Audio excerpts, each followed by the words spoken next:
Bible, 99% des versets bibliques, des évangiles, attestent que Jésus n'est pas Dieu. Il est le Fils, il est le serviteur, il est le prophète.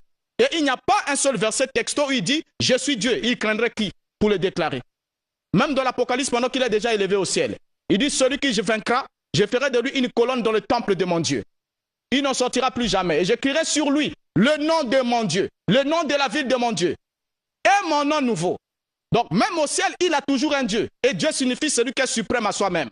Alors, donc, vous ne pouvez pas représenter ici que Jésus-Christ puisse être la personne de Dieu lui-même. Quand l'ange est venu pour annoncer comment est-ce qu'on devait appeler Jésus, qu'est-ce qu'il a dit? Le message de l'ange est clair.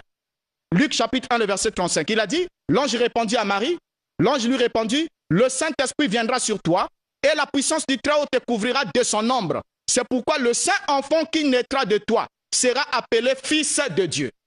Sera appelé fils de Dieu. Et Jean-Baptiste qui l'a présenté a dit qu'il a rendu témoignage que cet homme est réellement le fils de Dieu. Même les démons ont reconnu qu'il était le fils de Dieu. Pierre, sous la révélation du Père, a dit, tu es le Christ, le fils du Dieu vivant. Alors, trouvez-nous un seul verset qui attribue à Jésus la divinité. Il n'y en a pas. Même pas un seul. Et cette doctrine est erronée quand vous parlez du catholicisme romain. Laissez-moi vous dire que la doctrine selon laquelle Jésus-Christ, fils de Dieu, a été élaborée par Rome.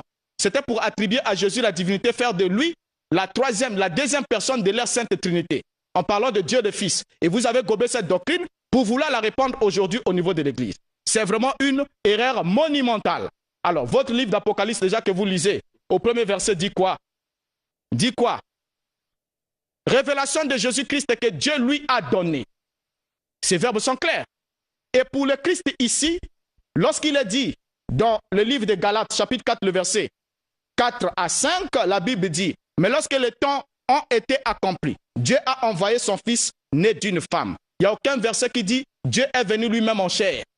Mais Dieu a envoyé son Fils.